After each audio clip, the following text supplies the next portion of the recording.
I was hungry, you fed me. Hi, my name is Stephanie Chambers, and I'm here today visiting with my friends Scott and Yolanda Nichols, along with their children. Scott is a quadriplegic.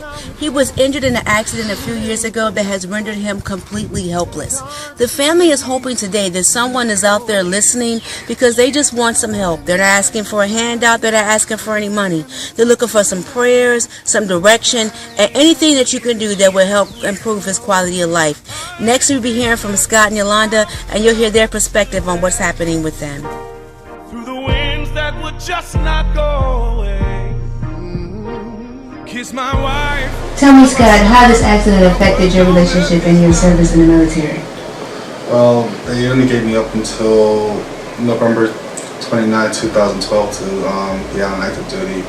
They said that due to my present injury, I wouldn't be able to proceed in the Marine Corps. I can't. I can only go up to my less than 18 years to carry on active duty. So how did that affect you that you could only have 18 years? It devastated me because I wanted to do my full 20 and said that I was able to do it, and it was cut short. I understood that I wouldn't be able to serve the Marine Corps to the fullest as I should have, but it was time. So. Now I have a question for you that we didn't discuss. Let me ask you this question. What have you taught yourself to do since you've been gone? Because your life has changed. So what have you taught yourself to do? I'm able to drive this wheelchair with pretty much with ease. I use this joystick right here to move myself around. I'm able to control my computer with this with my monitor. I'm able to voice be more vocal with my needs and wants. I'm able to tell people what I need, how I need, and be able to basically speak to people. That's good. So you want to go on with your life. You want a second chance. Yes, I do. You want a second chance. Tell me now, what treatment have you already received, and what treatment are you trying to get? Well, I received physical training and occupational training at the VA, and for me to progress in life, I'm going to need more physical training, because if I don't get it, my body's just going to seize up and basically become limp. It helps to keep the body toned and muscular. That's good. Now, is there any reason why you haven't had the additional therapy? Well, they feel that my progress for recuperation has hit a plateau, and that I won't be able to gain any more movement in the body. So they're saying that additional therapy wouldn't do you any good? Yes, that's what they say. What do you say? By God's grace, I will. Amen. I believe by God's grace that you will. Tell me one last thing before we move over to your wife. How has this injury, the past 2 years, how has it impacted your life? It has made me a better person, more humble, more family-orientated, and I know how other people feel now, especially those that are the veterans that they're not able to speak the word and say help, and it's just humbling. Well, thank you for telling us your side of the story, Scott. But you know, when you have things like this happen in a family, it affects everyone. Everyone. Scott's primary caregiver is his wife, Yolanda, and we're going to get her perspective. You and me, sister. You and me, brother. Mama. I'm back with my friend Yolanda, and she's been working so hard to take care of Scott. She wants justice for her husband. She wants him to be able to live a normal life again, and she believes he can have a second chance. Yolanda, I know that you expressed to me before that you felt cheated. You know, that somehow that, you know.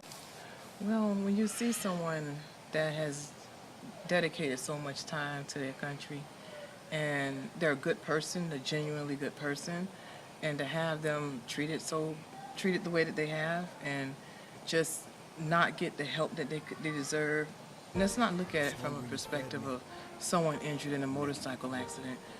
Let's look at it from a human perspective. Because Right. I see the injustices where you have some that they're deserving more so than someone like my husband because of how he was injured. Because I look at it, and I've said it several times, he's given 17 years. And we've always been made to feel like those 17 years mean absolutely nothing.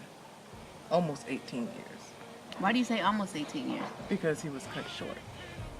So he wasn't able to go the 18 years. When he couldn't go to the full 18 years, what did he miss out on?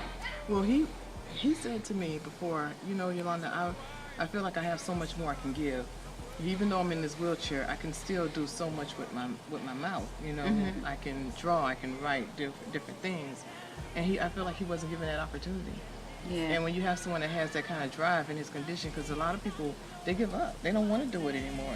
But he wanted to. He said, I want to earn my paycheck. I don't want no one to just give me a check every month. I want to still be doing something and contributing. That's good. That's commendable. That's commendable. Now, I know you've done a lot. You've beat down doors, you've written letters, you've done so many things. You've done a lot. Tell me what's been happening, because I understand you have a lot of doors that have been slammed in your face. Yes. I've contacted congressmen. I've contacted our senator. I've contacted the White House. You know, just anything to just give him a second chance at life, some therapy, something, so his body can stay as movable as possible and in the best state as possible. And I felt like he wasn't given that chance, and I don't understand why. Now, I understand that you do everything for Scott, just about everything. You have some aides that come in, but the full care is on you. Tell me what a normal day is like for you with a quadriplegic husband. Non-stop.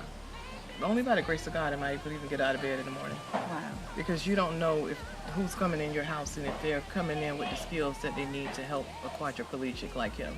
Because he's a total and full care. So you have to do everything for him. You have to feed him. You have to get him out of bed. Everything. He can't do anything for himself.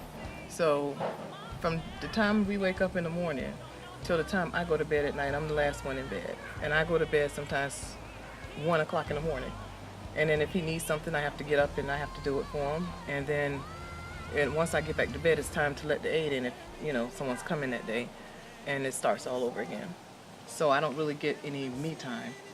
You know, and I'm not complaining about it because, you know, what I do it because I love him, you know. And also, too, that's something I feel like God has He's put us in this situation and he's going to get us through it. Amen. You know, it's hard sometimes, but we get through it. We do it. What was the normal life before this happened? Were you an active couple? What did you guys used to do? Everything together. He was my friend. He still is. Still is my best friend. But we're friends and we do everything together. We go out together. He used to come home from work sometimes early. And he'll call me and say, I'm coming to pick you up and we're going, you know, to do so-and-so. And he used to always come and get me and we do things together. What did he used to do with the kids? Take them to the movies, take them on trips like Disney and stuff like that. We had a plan. Every 3 years that we move for our next duty station, we'll go to Disney. That was our thing. And this past year we wanted to do that, but we never got a chance.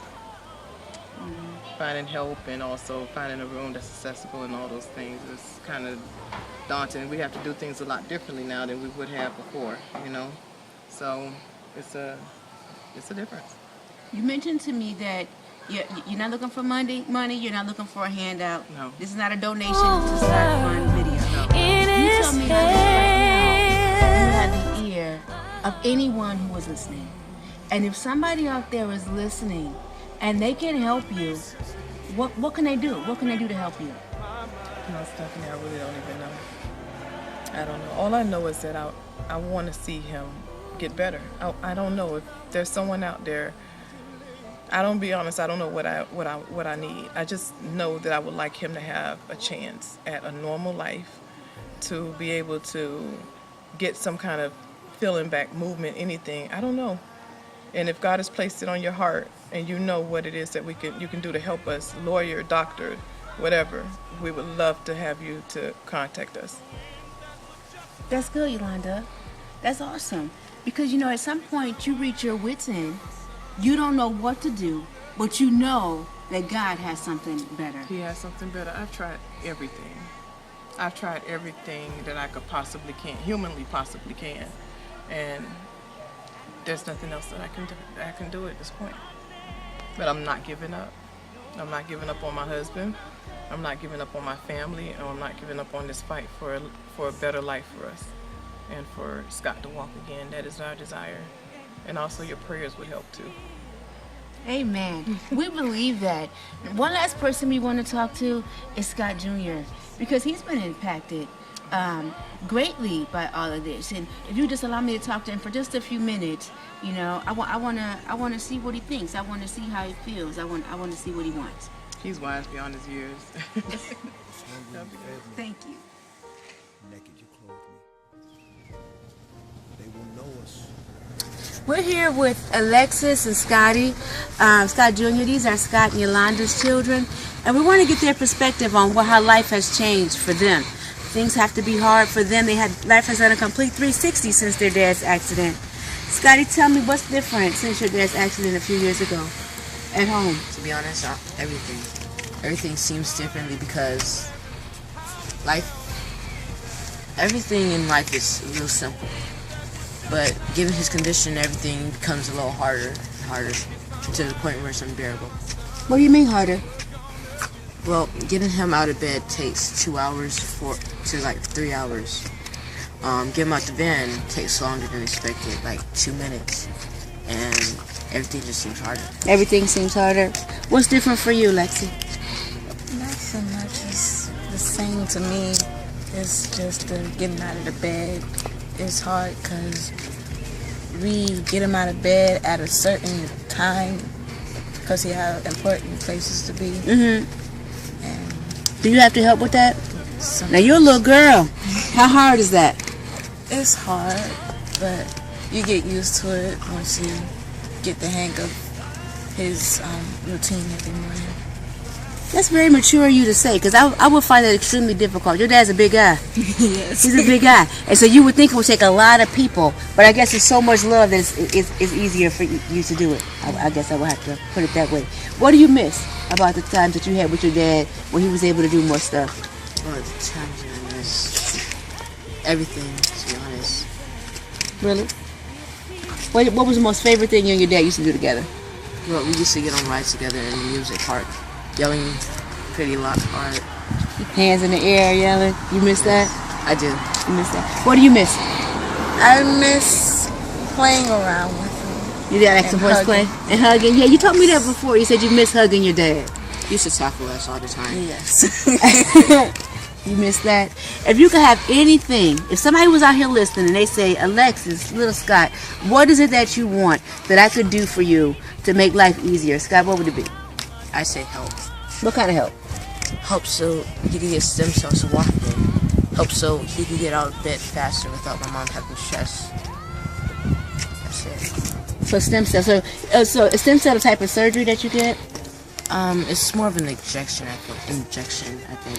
Not really sure. Well, anything that would help him surgically, whatever it would take. What are you looking for? Same thing. You think your mom needs some more help? She would get a little stressed out about it sometimes? Sometimes. I imagine it's kind of hard having to do everything. How often do you guys get people in to come and help you? It depends on what the day is and the schedule of the caregivers. Is it a lot? Do they give a lot of help? It depends on who the person is. Some help's better than others. Yeah. So if you had one thing to say to your dad, what would you say to your dad right now and telling him how you feel without making? I don't want him to feel bad, but tell him how this is impacting him and what you'd like to see him do. I'd like to see him walk again. That's all we're really asking. We're asking for an opportunity for him to walk again, to hug his kids again, to go to amusement parks, to wrestle them, tackle and horseplay like little kids are used to doing with their parents. He's not asking for any money.